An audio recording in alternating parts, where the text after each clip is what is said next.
Uh, is it still but lagging? I think it's just because Canadian internet is terrible. There we go. I closed a couple things. Hopefully that fixed it. But yeah, I have a couple of videos coming up that I want to do. Another bipolar one. I have a character profile that I want to do on Carmela Soprano, which should be interesting. And then season 3 of Yellow Jacket started, so we'll look at that next. Okay, so let's take a look at what's going on. So this whole thing happened really really fast. I'm kind of surprised by how quick we made progress on that. So let's see here. So a couple days ago, I try to remember when the last time I even streamed. Like last week, we had the phone call between Trump and Putin. Whitcock went to Russia. He got the alleged American spy back. Putin and Trump had like a really long 90-minute conversation. They said that they were going to go forward, that they were going to talk about a variety of different things, not just Ukraine. And Saudi Arabia was picked as the spot for them to have their meeting, which I actually think is a very good spot because Saudi Arabia is maybe part of the BRICS. No one really knows. But they are on decent terms with Russia and they're on good terms with the United States. So I do think that they are it is a good neutral ground to meet in. Them, maybe the UAE wouldn't have been bad. Wouldn't have been terrible. I was thinking maybe like Singapore or India probably would also be okay. But Saudi Arabia is pretty much as close to true neutral ground that's accessible to both people. It's also doing a favor to MBS. So for because I'm used to saying MBS now, and people might not know who MBS is. So MBS or Mohammed bin Salman is the heir to the Saudi throne, the crown prince who is also the prime minister. The king of Saudi Arabia, I believe, is in a coma or something to that effect. He's just kind of completely AFK. So MBS is running it. Saudi Arabia, I don't think really has defined succession laws. So this helps him out. But yeah, he gets along good with Putin. And I think he gets along good with Trump. So it was a good spot to go.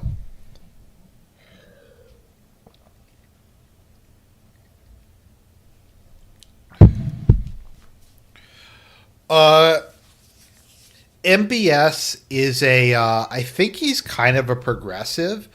Basically, he's massively centralizing power and rolling back some of the more theocratic elements of the country. But, anyways, he has a pretty high thing. So far, let me double check. I think that Lavrov and Rubio have met. Let's see here. Yeah. Lavrov is now in Saudi Arabia. So is Marco Rubio. Some other people went there. Let me see who all went there. Whitcock, I think, went there. Um, let's just see here.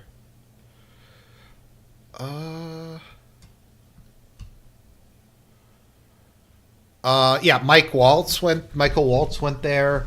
Technically, Putin's national security advisor at the moment is uh, Shoigu, but Shoigu is sanctioned, and they just thought there might be too much bad blood for him to go there. So Putin's foreign affairs advisor, I think it also the head of Putin's of Russia's sovereign wealth fund, also came along with Putin. So that was kind of interesting. So they went there. They had a meeting. From my understanding, it went pretty well. It went pretty well. I don't know if we have a ton of information about what came out of it, but there is progress being made. It seems that things are moving very quick. If nothing else, there's a desire to fully restore normal diplomatic relations to pre-Obama levels. So there's been a whole bunch of diplomatic stuff. Like, I'm pretty sure Russia doesn't have an ambassador to the U.S. because Biden wouldn't approve the credentials of whoever the guy they sent was. The Russian embassy is like partially shut down. A bunch of Russian diplomatic property got taken. Basically, both sides kind of had a negligible presence in the other person's country. So, they are going to fast track the new ambassadors. Other diplomats are going to go. The embassies are going to be restored to full operation. Intelligence officials are talking. Defense officials are talking. And I've heard that there's a movement, or at least the rumor is that they're going to get rid of a lot of the sanctions. That's going to be one of the new goals. Let me see if it says here. Possible lifting of U.S. sanctions. Let's see here. So I've heard that they're thinking about removing all the sanctions. The one, though, that I believe that they're most interested in removing is energy. So one of the main reasons why prices have gone up, or one of the reasons prices have gone up globally, and not just because of, or not globally, but in Europe and North America, is because of the embargo on cheap Russian energy. So because Russia, which I believe is in the top 3 oil producers, sometimes it's the highest, sometimes it's second or third, because its oil and gas is banned from the West, that raises the price of it over here. So Trump has made dealing with inflation part of his agenda, and if he can get the sanctions lifted on the Russian oil, that'll reduce energy prices, and energy prices drive the price of everything because of transportation, electricity, all that kind of stuff. So that might be his goal, and that's kind of an easy way to get a quick way to get it down if they're able to lift the restrictions on energy. There's other, they're talking about Arctic projects, other energy ventures. I don't know how much they really talked about Ukraine, but things are moving forward on a lot of other fronts.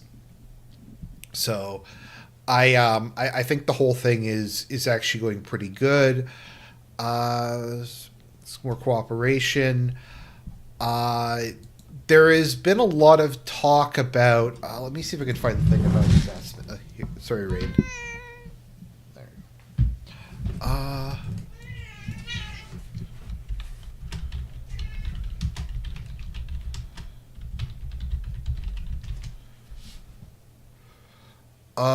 So they were talking about removing the barriers on investment.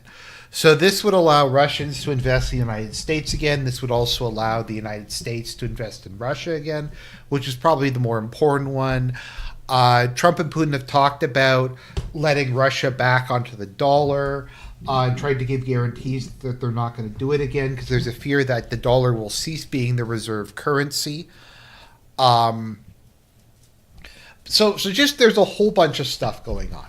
Now, this is in preparation. There is going to be a direct meeting between Trump and Putin. Now, whether that's going to be this week or next week, I'm not sure, but it's very likely that it's going to be soon. that they're going to be having their conversation, and we'll see where it goes. Now, as for the actual resolution of the Russo-Ukraine war, I don't have very high or at least I didn't. But Trump is moving very, very quickly. I think quicker than anyone had thought. We've gone from basically having no relations between the U.S. and Russia to almost getting back to normal, to a very rapid commitment from both sides to get things back to normal.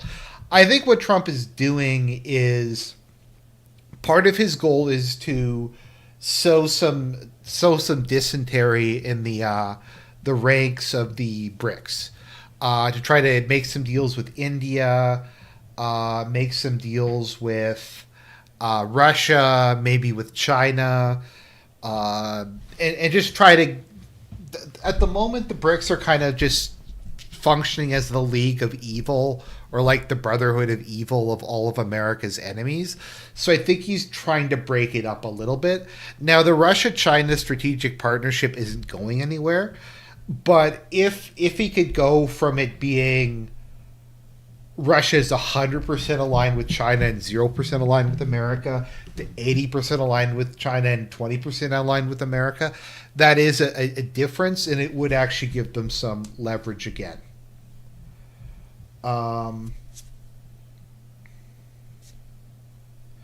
No, dysentery in the ranks is a Sopranos reference. Let me see.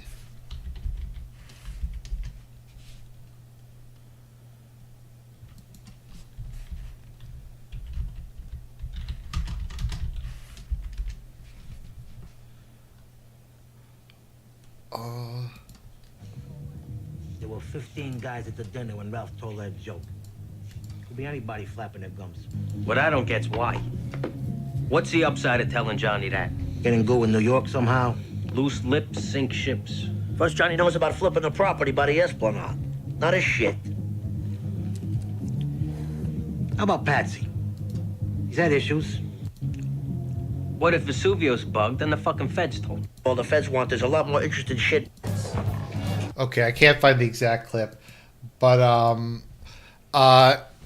Chris accidentally says dysentery in the ranks. I think it's not on purpose, but it's funny. It's just fun. Sorry, that was a side note. So I think there's some aspects of that, trying to kind of not necessarily break up the BRICS, but get it so it's not just a unified front against America. Now, BRICS is never, in my opinion, supposed to be a like EU type thing, certainly, or a military alliance or anything like that. It kind of feels like America's battered ex-girlfriend club of the various people America's wronged or done sanctions against, who have gone together to try to have their what would it be, their self-help meeting or something like that. But I think anything that can weaken that is probably better for the U.S.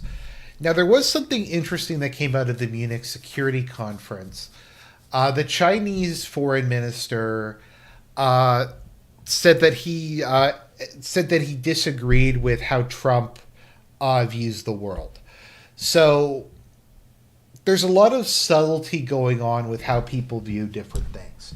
Because, for instance, when it comes to like the U.S. empire and like the global American empire and stuff like that, there are people who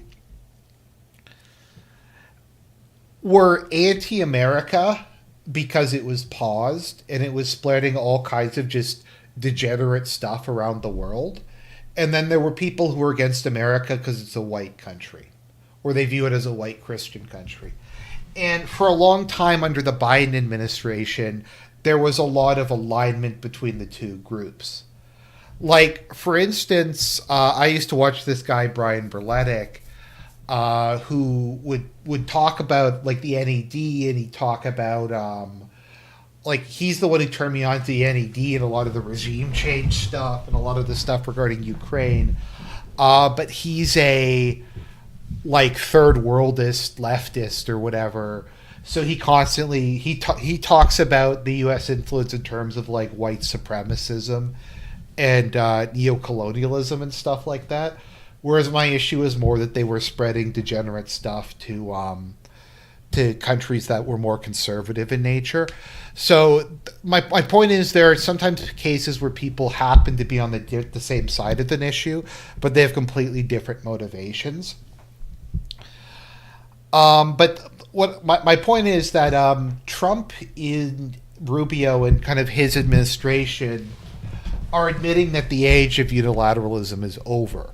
They're okay with the fact that there's going to be multiple great powers now. But how Trump views the world and how it appears his group views the world is that it's going back to like the 19th century or the first half of the 20th century, where you have a number of great powers who all have their own interests and their own spheres of influence. So at the moment, I would say that there are three great powers. I'd say America is still the world's only superpower, and I would say Russia and China are great powers. And then there really isn't any other great powers at the moment. I think those are the only ones. And I think what Trump's view is that the world is kind of divided up between great powers, and that there's an acknowledgement of that China has its sphere and that Russia has its sphere, and that there has to be some sort of cooperation to keep things in line. Trump recently offered, I don't know if it was just a one-off or something like that. TK, I'll get to you in a second, TK.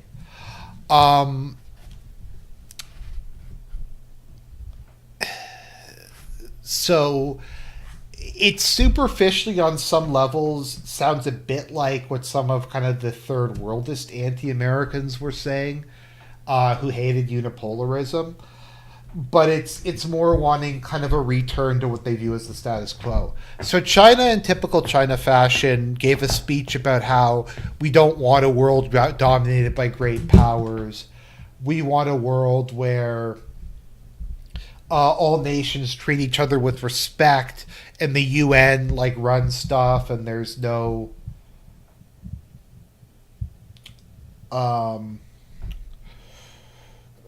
and the strong don't oppress the weak and stuff like that. Now, I personally do believe in I'm going to coin the term, and I did a video a while back, what I actually believe on foreign affairs. And I believe in something called what I call the respect-based world order, where there are stronger and weaker countries and there are spheres of influence, but countries try to have some decorum. They try to respect each other's sovereignty as much as they can. They try to treat each other like adults with agency. So I kind of get that, but I just think it's China is just being China. And China is a lot like the U.S., at least the neocons of the U.S., where they'll go, we're your friends, we're for the third world, we hate imperialism, we hate the great powers, and then they just go kind of do it. So China is just very opportunistic. So for my part, what I would like to see, and I think Trump's heading in this direction, is a return to détente. There were parts of the Cold War where things were relatively calm. I would like it if Russia, China, and America had decent relations with each other. They were maybe rivals, and maybe they played power games in some of the border countries, but by and large there was an acknowledgement that some degree of cooperation was needed in order to maintain global stability, and that it was in the interest of everybody to have global stability, is what I kind of like to have. I'm not like I'm not a pure realist, because I don't think morality and emotion and compassion and stuff like that are parts of human nature. So like when people say no foreign aid ever, I don't really mind if there's a famine or a disaster or something providing foreign aid, especially if it's an ally. Um,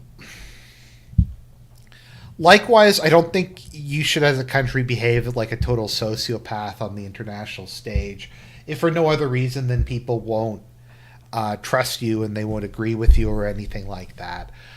But so I'm not as cynical as some people, but I do think it's a step in the right direction. So getting to what TK said, Euros talk mad shit on Trump and are now shocked that he's taking every opportunity to dunk on them. Also, his base doesn't travel abroad. Yeah, that's true. So, sorry, I didn't get articles ready. I did. I'm just going through the outline I have for this. So, Kiar Stormfront has announced that he is going to be the bridge. Let me see if I can find this. The bridge between Europe and Trump.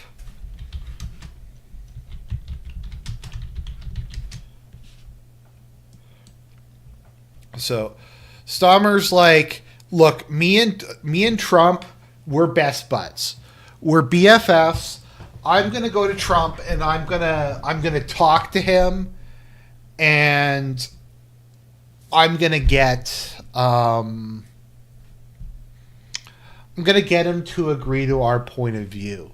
Now, I don't know if anybody remembers, but Keir Starmer sent like hundreds of Labour Party activists in support to help Kamala during the election. He went like all in on trying to support Kamala, and he just shit on Trump for years now. So now he's going to go crawling back to Trump, and he probably is delusional enough to think that, like, because he's Keir Stormfront or whatever, he's the Labour leader of Britain, he's able to just do whatever he wants. And that Trump is going to take him seriously, and that Trump is going to give two fucks about what he has to say. I mean, he's Keir Starmer.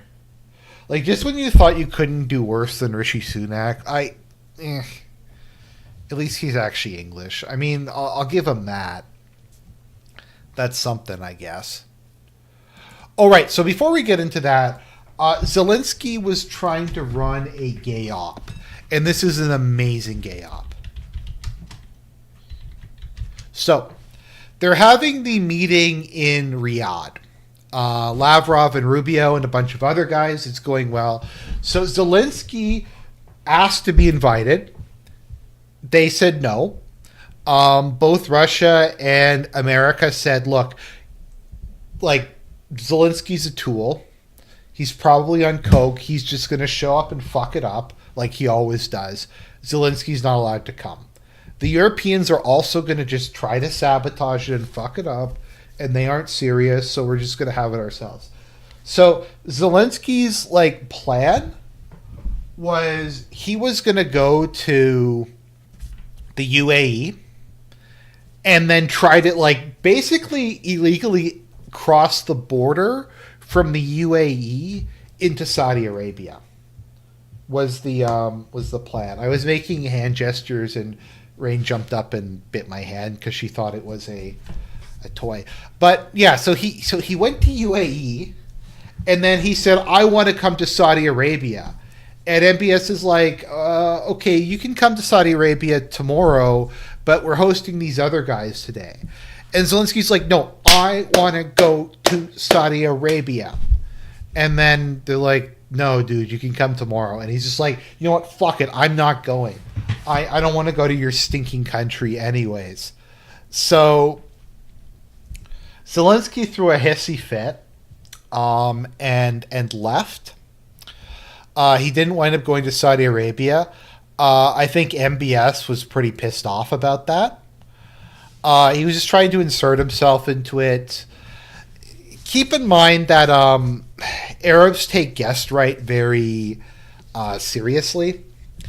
And I don't know, him trying to screw around with their guests, I don't think makes them that happy. Also, him refusing the hospitality. Let me just see if I can find it. A article about it, but it was really sad. Um,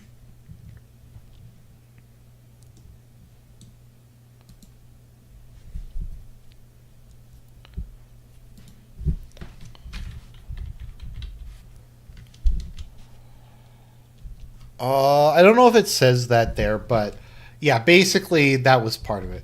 Now, the other reason they were there, and this is the other interesting thing, so he did actually sign in a partnership with the UAE regarding financial transactions and economic relations. Now, I'm pretty sure a lot of money is laundered through the UAE, and it's a global finance hub. So there might actually be a real purpose to this, that he's going there to make sure the spigot is open for when because the war is lost, so all the oligarchs can just get their money out.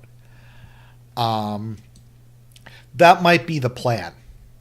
Part of the reason why he's there is to make sure that him and his buddies can just start funneling money out of Ukraine, the money that they stole from the Ukrainian people and from the United States. So it's just really sad.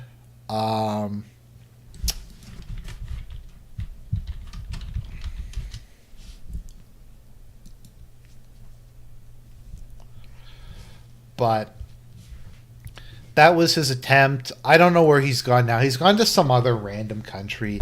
He just told the Saudis to go fuck themselves. I mean, the Saudis don't need him. Like, I don't know. What is this? Let me see. Let's look at this bullshit. Okay, so we will not recognize such agreements. No, will impose a peace agreement on an elected leader of a sovereign nation. Well, he's not the elected leader anymore. Let's see here. Just trying to find this. Okay, so Zelensky said that that he was unaware of the U.S.-Russia talks in Saudi Arabia. No one told him they were going to have them, and it was a complete coincidence that he was going to the UAE, and that he had planned that months in advance. He had planned to visit Saudi Arabia, so it's just, yeah. So.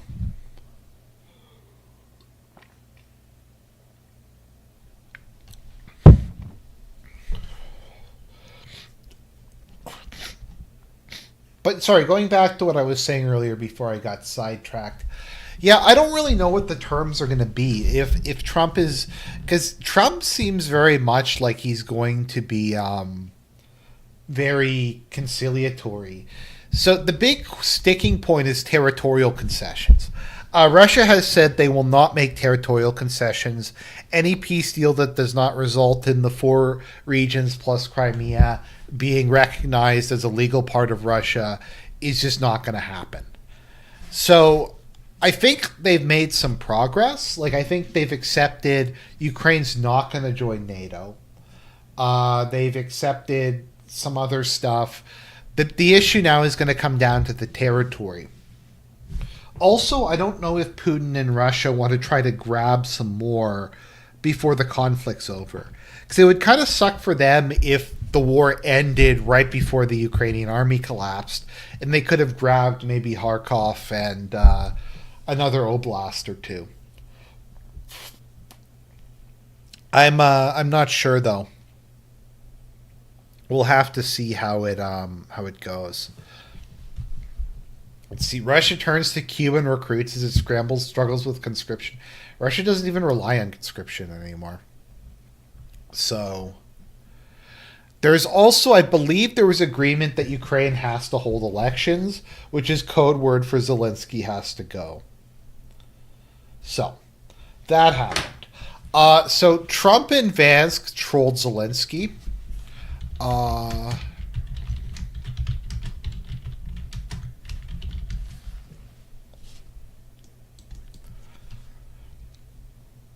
Okay. So Zelensky has been saying for a while that we can just let's see here.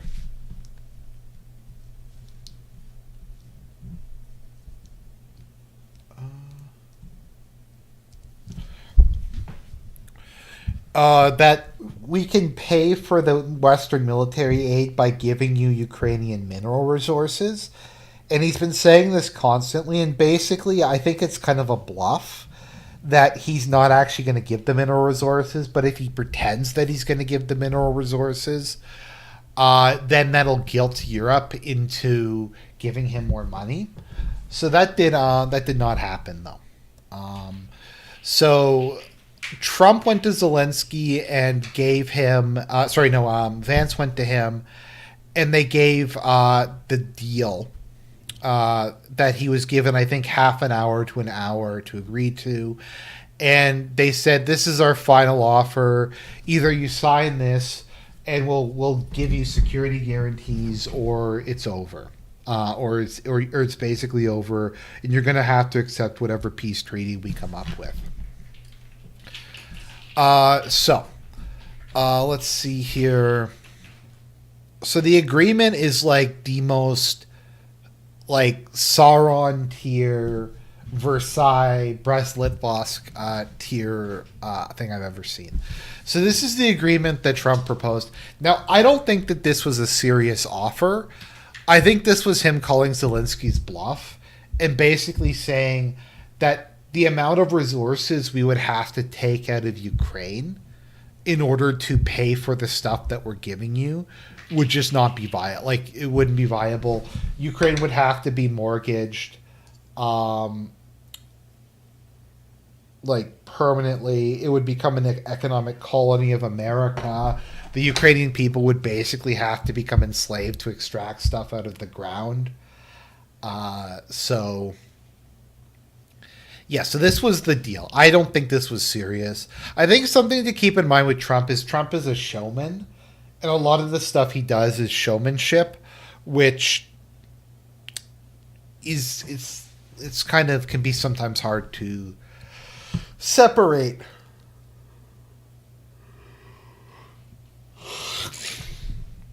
So the proposed agreement means the U.S. will take 50% of revenues from revenues received by Ukraine from extraction of its resources, and 50% of the financial value of all new licenses issued to third parties.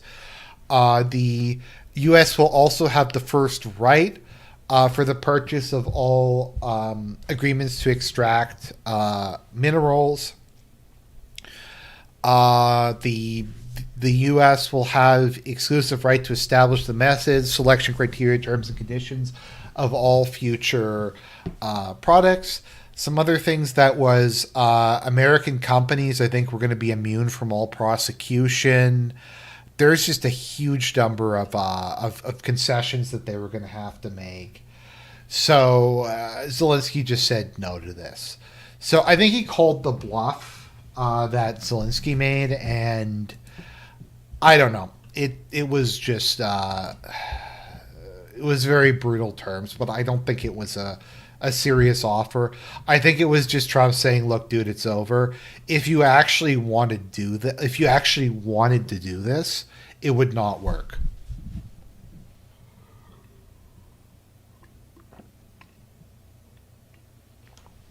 So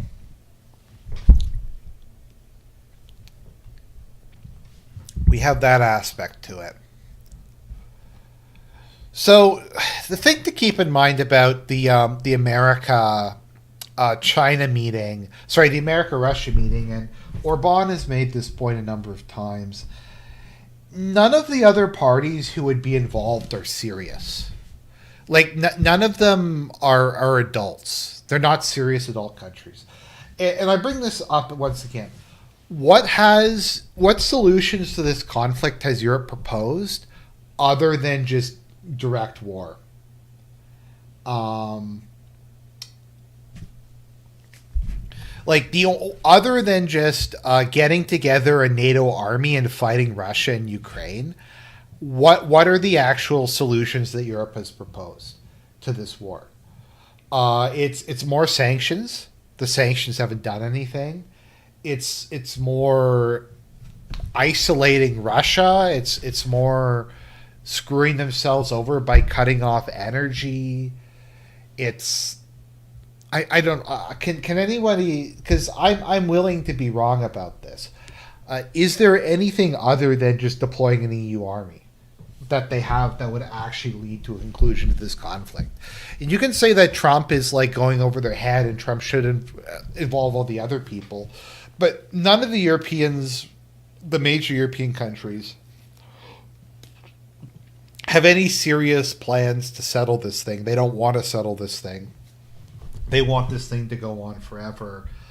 And Zelensky has signed a decree that prevents him from negotiating with Russia, which he has never revoked. And yeah, so it's just also Ukraine just constantly does stuff like that. Constantly goes back on agreements or does nonsense or bullshit or stuff like that. And so there isn't really another solution that's ever really been presented. And just the point is, like, some people will say, and it's a fair point, it is kind of dirty to have America just basically negotiating on behalf of all of its bros, but none of them are serious. Like, none of them have anything to bring to the table. If they were at the Riyadh conference, all they would do is try to sabotage it like Boris Johnson did. They would try to sabotage it. They would try to prevent a deal from being signed. They're just too incompetent to deal with it. So Macron decided that he was going to take action. You know what? Let's look at let's go look at Vance's speech, and then we can get to this Vance speech.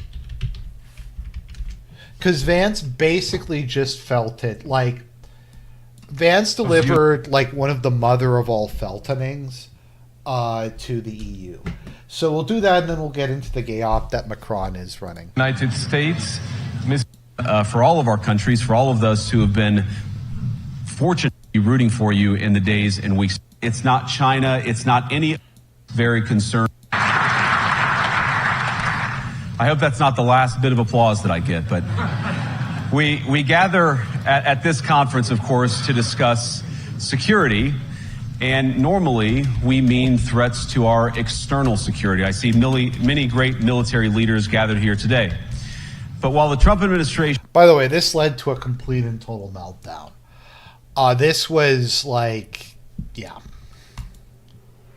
...is very concerned with European security and believes that we can come to a reasonable settlement between Russia and Ukraine.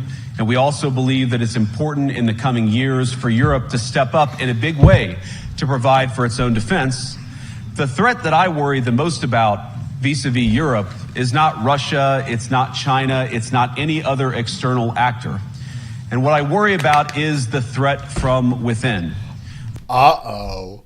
What is the threat from within going to be? The retreat of Europe from some of its most fundamental values shared with the United States of America. Now, I was struck that a former European commissioner went on television recently and sounded delighted that the Romanian government had just annulled an entire election. He warned that if things don't go to plan, the very same thing could happen in Germany, too. Uh-oh. It's always funny when people bring these things up. Like, because you and I and all the rest of us who watch, like, alternative media know about what's going on in Romania. And if you look at, like, mainstream news outlets, they will cover it. It'll just be on the back page. But if you mention it to anyone who's a semi-normie or it never comes up in official discussions or anything like that. So it's kind of surreal to see someone actually point this out. And it's kind of awesome that he's just gonna lay the smack down. I think you could also view this as being something of a concern troll. Is that he's concerned trolling the EU about human democracy. Now, these cavalier statements are shocking to American ears. For years, we've been told that everything we fund and support is in the name of our shared democratic values. Everything from our Ukraine policy to digital censorship is billed as a defense of democracy.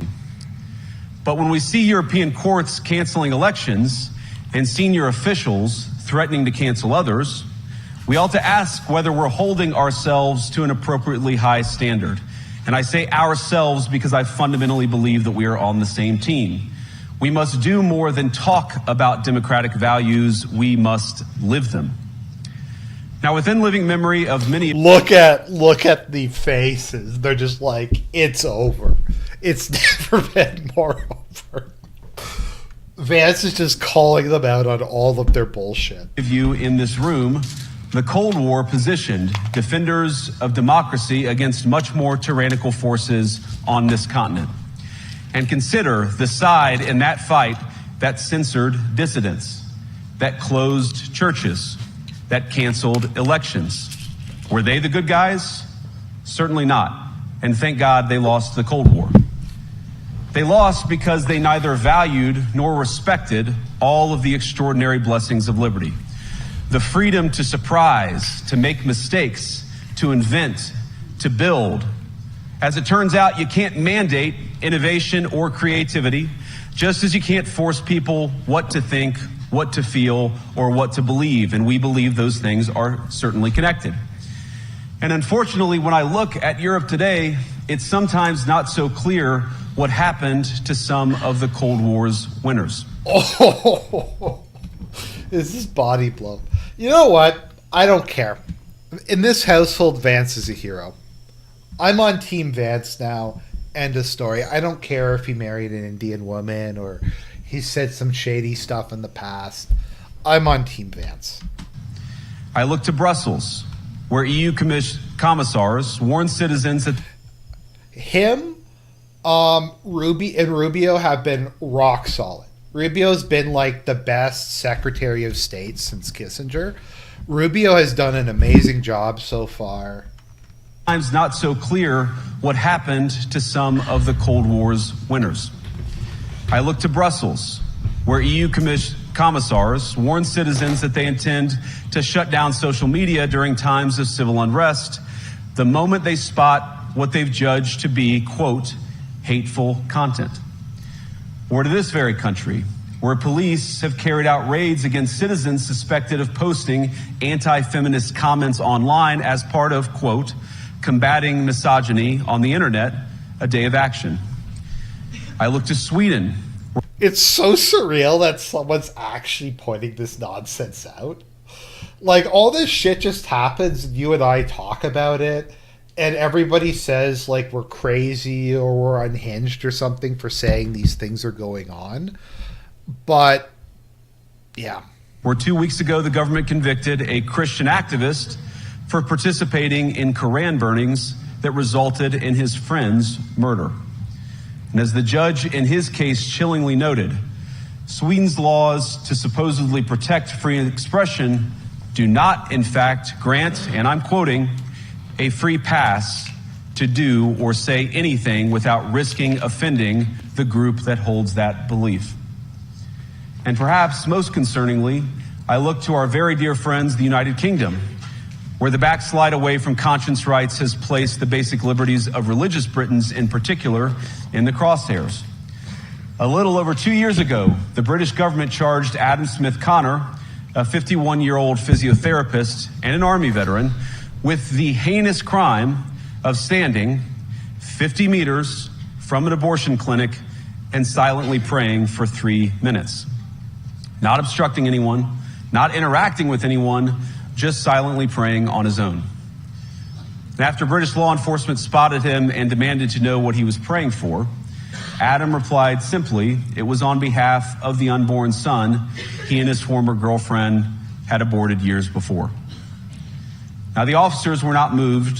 Adam was found guilty of breaking the government's new buffer zones law, which criminalizes silent prayer and other actions that could influence a person's decision within 200 meters of an abortion facility.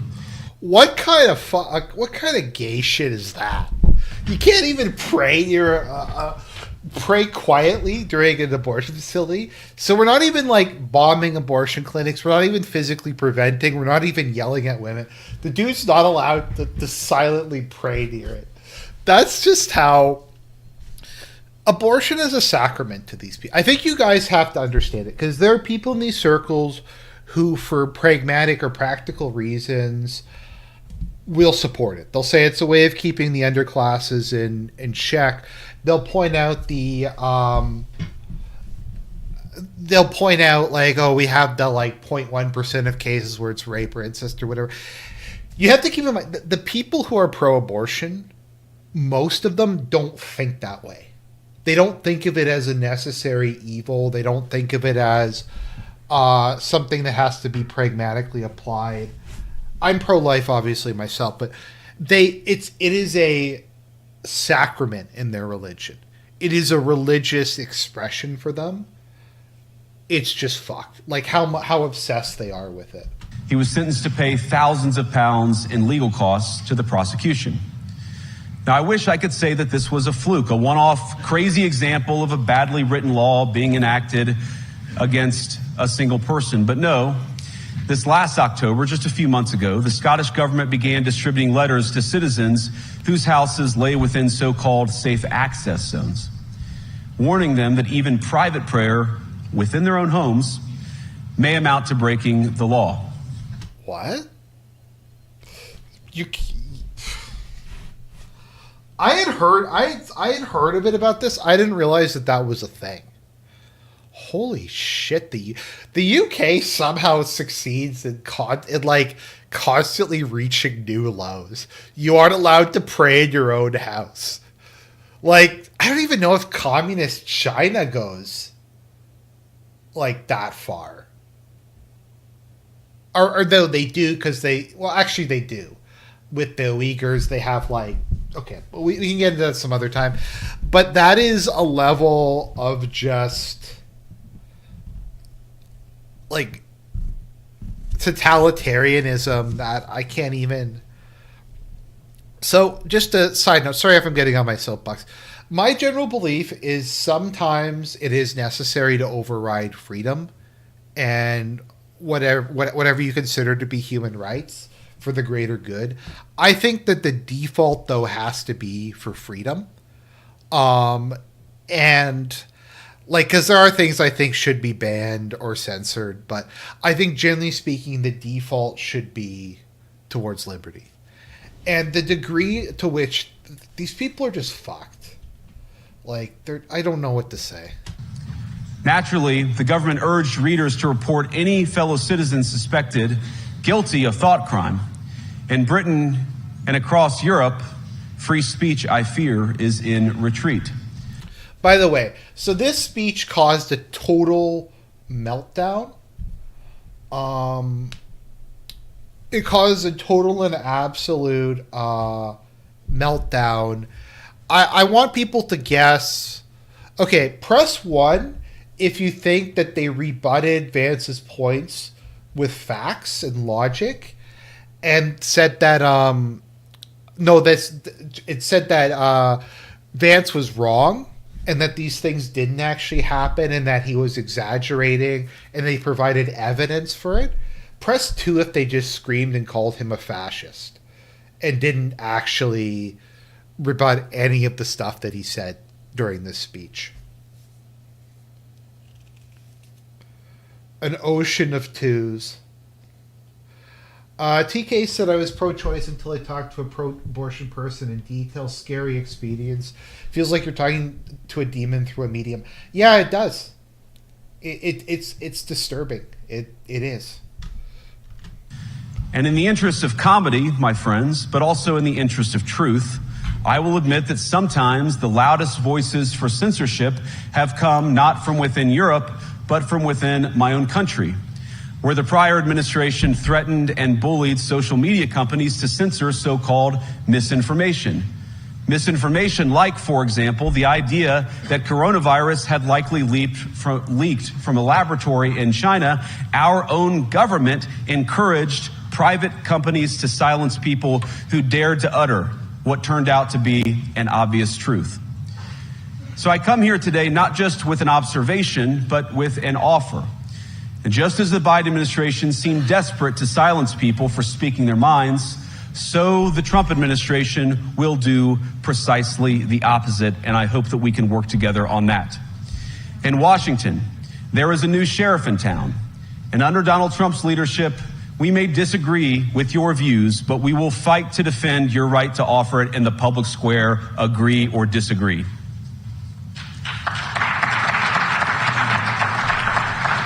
Look at that tepid response. Isn't this brutal, though? He is just, like, tearing into them. Now, we're at the point, of course, that the situation has gotten so bad that this December, Romania straight up canceled the results of a presidential election based on the flimsy suspicions of an intelligence agency and enormous pressure from its continental neighbors. Now, as I understand it, the argument was that Russian disinformation had infected the Romanian elections. But I'd ask my European friends to have some perspective. You can believe it's wrong for Russia to buy social media advertisements to influence your elections. We certainly do. You can condemn it on the world stage even. But if your democracy can be destroyed with a few $100,000 of digital advertising from a foreign country, then it wasn't very strong to begin with. Vance, stop. He's already dead. I don't know if people know, like, what they said, what Vance said. The reason they canceled the Romanian election was literally because, like, Russia had bought ads on TikTok or something like that. It was they said Russia was running gay ops on TikTok, and that's why they had to cancel the election. The one dude. Now, the good news is that I happen to think your democracies are substantially less brittle than many people apparently fear. And I really do believe that allowing our citizens to speak their mind will make them stronger still. Which, of course, brings us back to Munich, where the organizers of this very conference have banned lawmakers representing populist parties on both the left and the right from participating in these conversations. Now, again, we don't have to agree with everything or anything that people say. But when when political leaders represent an important constituency, it is incumbent upon us to at least participate in dialogue with them. Now, to many of us on the other side of the Atlantic, it looks more and more like old entrenched interests hiding behind ugly Soviet-era words like misinformation and disinformation, who simply don't like the fact that he's comparing them to Russia is so funny. Because they hate that. The idea that somebody with an alternative viewpoint might express a different opinion or, God forbid, vote a different way or, even worse, win an election. Now, this is a security conference, and I'm sure you all came here prepared to talk about how exactly you intend to increase defense spending over the next few years in line with some new target. And that's great, because as President Trump has made abundantly clear, he believes that our European friends must play a bigger role in the future of this continent. We don't think, you hear this term, burden sharing, but we think it's an important part of being in a shared alliance together that the Europeans step up while America focuses on areas of the world that are in great danger. But let me also ask you, how will you even begin to think through the kinds of budgeting questions if we don't know what it is that we're defending in the first place? I've heard a lot already in my conversations, and I've had many, many great conversations with many people gathered here in this room. I've heard a lot about what you need to defend yourselves from, and of course that's important. But what has seemed a little bit less clear to me, and certainly I think to many of the citizens of Europe, is what exactly it is that you're defending yourselves for. What is the positive vision that animates this shared security compact that we all believe is so important? Dude, that's such that is a beautiful statement. That's how I feel about Canada. What's the point of defending it? Yeah. And I believe deeply that there is no security if you are afraid of the voices, the opinions, and the conscience that guide your very own people. Europe faces many challenges, but the crisis this continent faces right now, the crisis I believe we all face together, is one of our own making. If you're running in fear of your own voters, there is nothing America can do for you. Nor, for that matter, is there anything that you can do for the American people who elected me and elected President Trump. You need democratic mandates to accomplish anything of value in the coming years. Have we learned nothing that thin mandates produce unstable results? But there is so much of value that can be accomplished with the kind of democratic mandate that I think will come from being more responsive to the voices of your citizens. If you're going to enjoy competitive economies, if you're going to enjoy affordable energy and secure supply chains, then you need mandates to govern, because you have to make difficult choices to enjoy all of these things. And of course, we know that very well in America. You cannot win a democratic mandate by censoring your opponents or putting them in jail, whether that's the leader of the opposition, a humble Christian praying in her own home, or a journalist trying to report the news. Nor can you win one by disregarding your basic electorate on questions like who gets to be a part of our shared society.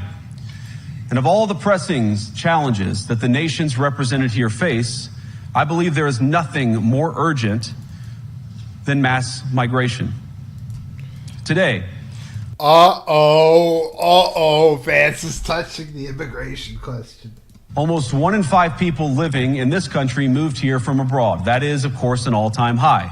It's a similar number, by the way, in the United States, also an all-time high. The number of immigrants who entered the EU from non-EU countries doubled between 2021 and 2022 alone, and of course, it's gotten much higher since. And we know the situation, it didn't materialize in a vacuum. It's the result of a series of conscious decisions made by politicians all over the continent and others across the world over the span of a decade. We saw the horrors wrought by these decisions yesterday in this very city. And of course, I can't bring it up again without thinking about the terrible victims who had a beautiful winter day in Munich ruined. Our thoughts and prayers are with them and will remain with them. But why did this happen in the first place? It's a terrible story, but it's one we've heard way too many times in Europe and unfortunately too many times in the United States as well. An asylum seeker, often a young man in his mid-20s, already known to police, rams a car into a crowd and shatters a community. How many times must we suffer these appalling setbacks before we change course and take our shared civilization in a new direction? No voter on this continent went to the ballot box to open the floodgates to millions of unvetted immigrants. Oh, no. No, Vance. But you know what they did vote for? In England, they voted for Brexit, and agree or disagree, they voted for it. And more all over Europe, they're voting for political leaders who promise to put an end to out-of-control migration. Now, I happen to agree with a lot of these concerns, but you don't have to agree with me. I just think that people care about their homes, they care about their dreams, they care about their safety and their capacity to provide for themselves and their children. And they're smart. I think this is one of the most important things I've learned in my brief time in politics. Contrary to what you might hear a couple mountains over in Davos, the citizens of all of our nations don't generally think of themselves as educated animals or as interchangeable cogs of a global economy. And it's hardly surprising that they don't want to be shuffled about or relentlessly ignored by their leaders. And it is the business of democracy to adjudicate these big questions at the ballot box. I believe that dismissing people, dismissing their concerns, or worse yet, shutting down media, shutting down elections, or shutting people out of the political process protects nothing. In fact, it is the most surefire way to destroy democracy. And speaking up and expressing opinions isn't election interference. Even when people express views outside your own country, and even when those people are very influential. And trust me, I say this with all humor. If American democracy can survive 10 years of Greta Thunberg scolding, you guys can survive a few months of Elon Musk. But what no democracy, American, German, or European, will survive is telling millions of voters that their thoughts and concerns, their aspirations, their pleas for relief are invalid or unworthy of even being considered. Democracy rests on the sacred principle that the voice of the people matters. Look at that smug cunt. Now, once again, I'm not the biggest,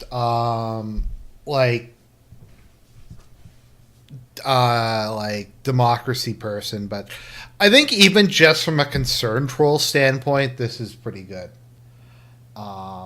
So I think that's, I don't know.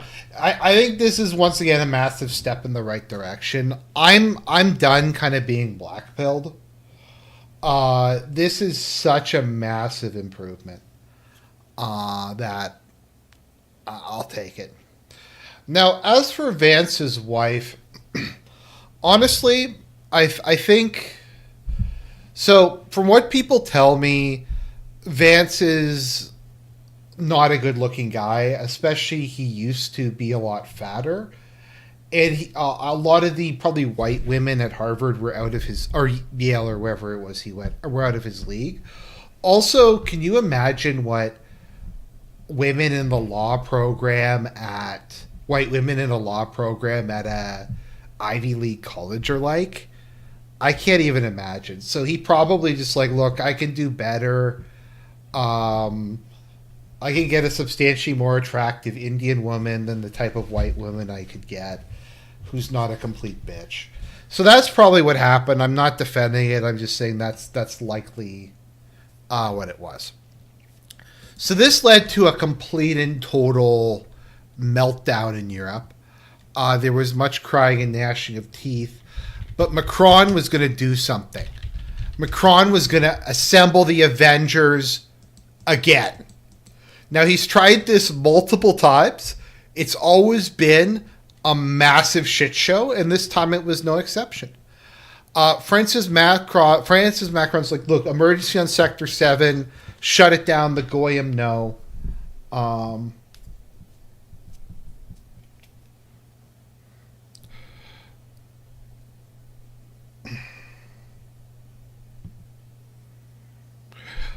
Look, so long as Vance doesn't want mass immigration, then I'm fine. I don't know.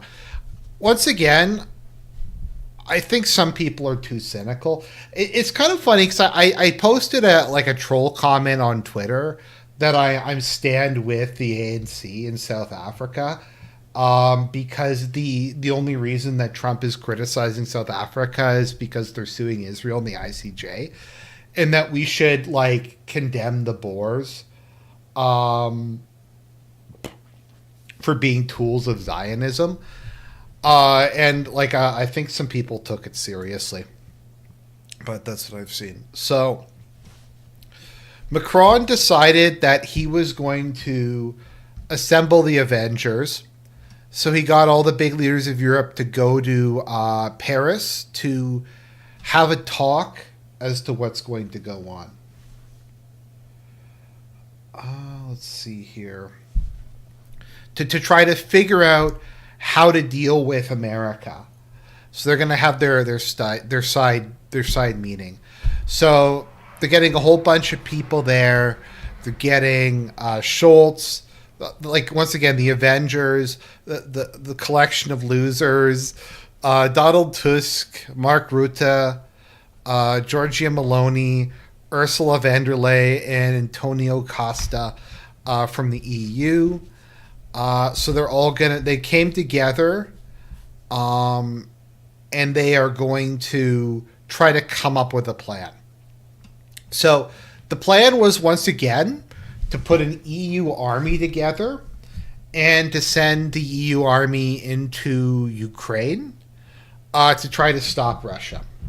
Now, of the people who met there, there's one other than France. There's one other person who was in favor of sending the troops into Ukraine. Anyone want to guess who the other country is that supported sending soldiers into Ukraine and basically seeking a direct conflict with Russia? There's no points for guessing. It's pretty obvious who it is, but let me see if I can find the Maloney picture. She really did not want to be there.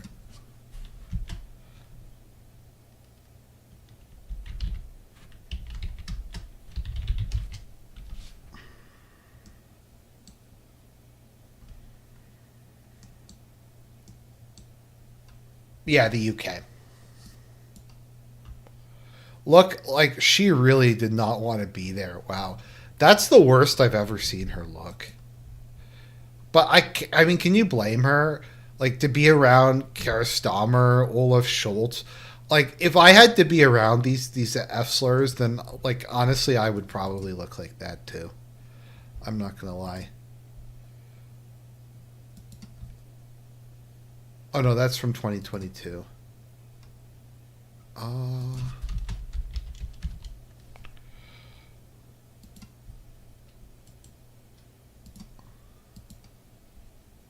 Yeah, she really does not want to be there. It's so awkward. I think that she, like, let me find it, because I think she just shit on, if I can recall, she sit on the conference.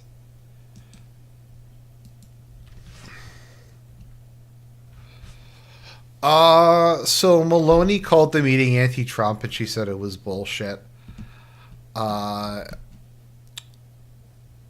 stuff like that. So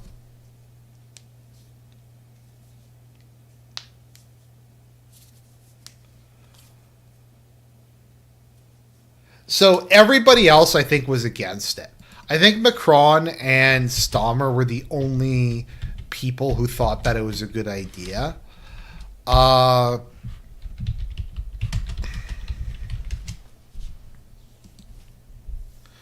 So Starmer has said that he's ready to intervene directly in Ukraine, putting troops on the ground there.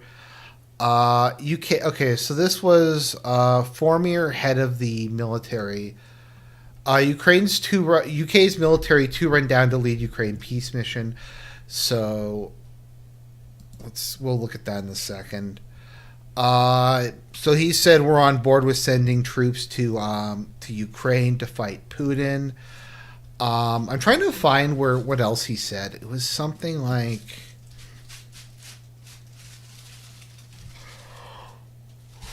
there's going to be a vote.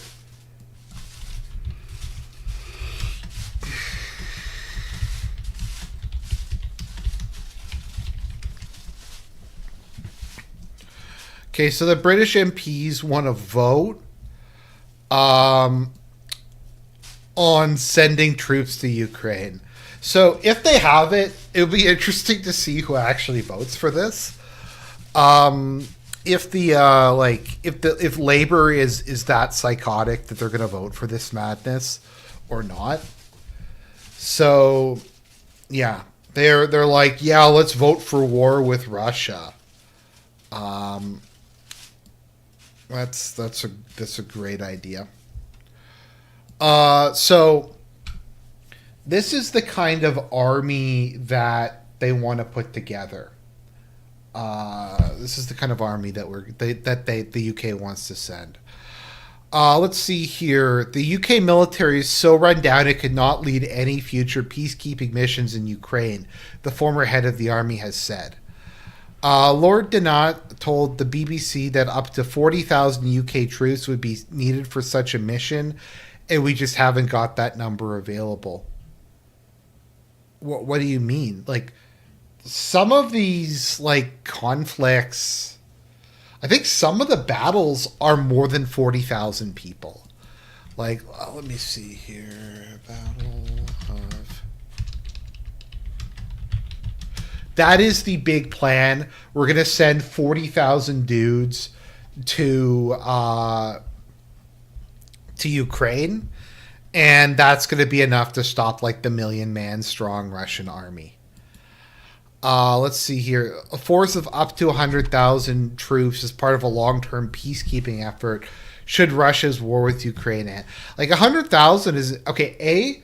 There's no way that you're going to be able to get 100,000 dudes together for this retarded peacekeeping operation, especially since the only two countries who are on board with it are like France, England, and maybe the Baltic states. But they don't have 40,000. The UK, a country. What is the UK at now? What's its population? Like 70 million. A country of 70 million can't put together 40,000 guys in a life, or in what they consider to be a life or death existential crisis. They can't go higher than. They can't even reach 40K.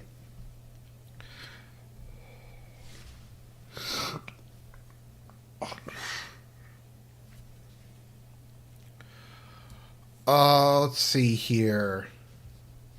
I think in the UK Navy there is more admirals than there are warships at the moment.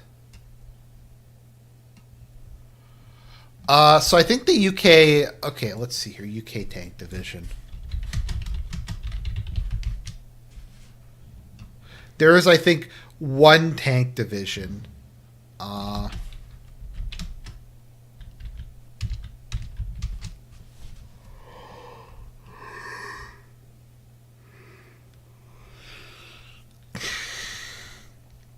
don't know where it is, but I think they basically have... Like, the UK has, like, 50 operational tanks left. Let me see here. No, it hasn't. It does not have 150,000. 150. It has way fewer than those.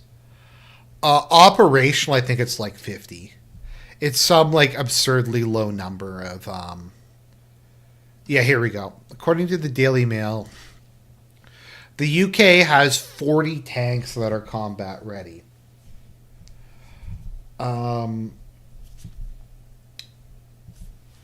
So yeah. A claim, okay. At the Commons Defense Committee, his claim that Britain could provide a division of 18,000 fully equipped troops accompanied by vehicles and artillery to the alliance was dismissed as a fantasy. The UK is incapable of fielding a single division. They can't even field one anymore. The army is the smallest since Napoleonic times. Let's see here. Only 40 tanks are ready to go to war. We have 17 left. And they gave some of their tanks away. So that's cool.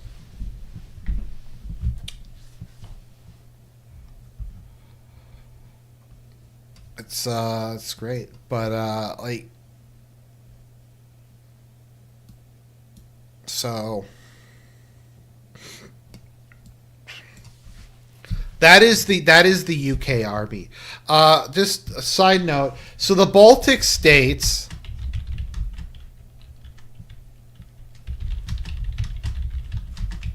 decided that they were going to declare independence. They were going to declare independence from Russia. So they cut off all of their the electricity that they were importing from Russia to declare independence. I think, from my understanding, it went up like 300% or something like that. Let's see here. I'm just trying to find it.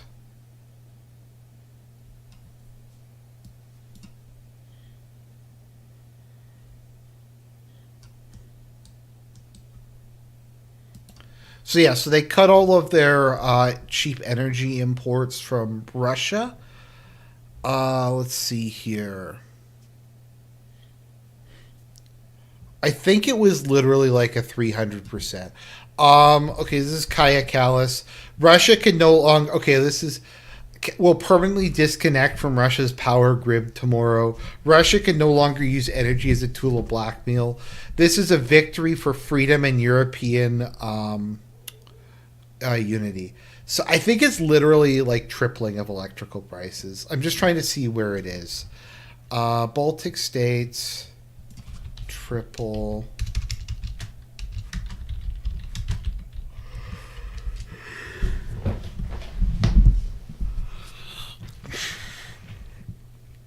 I'm just trying to find it.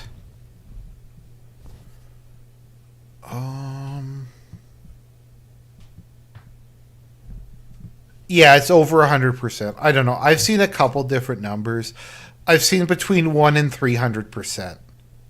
It went up overnight as a way of owning Russia.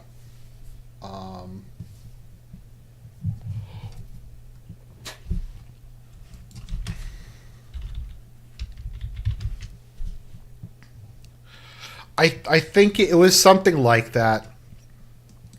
Okay, look at this delusion.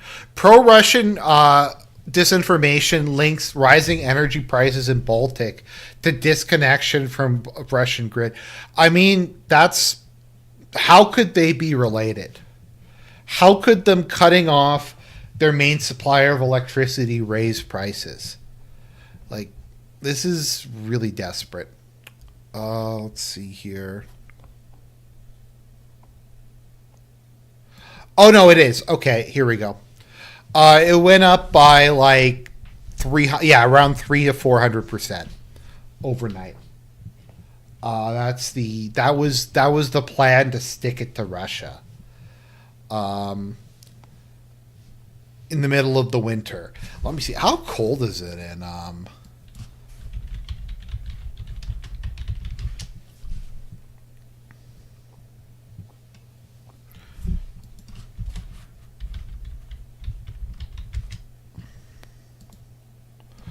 Yeah, it's so in Lithuania it's -3. That electricity would probably be helpful. Zelensky cut off their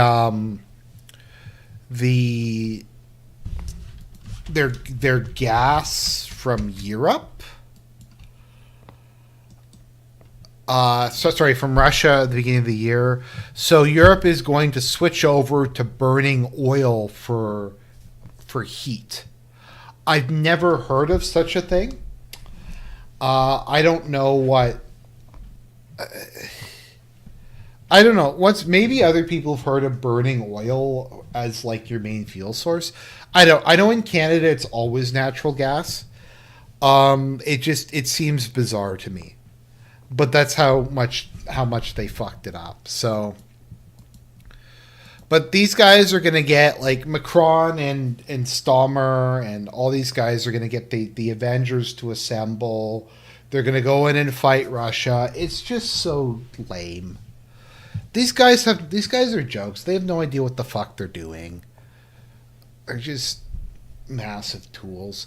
So I think that's where we are. America's finally starting to act like a serious adult country. Europe is just completely fucked.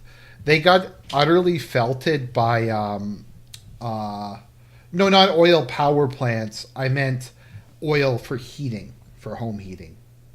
That's different.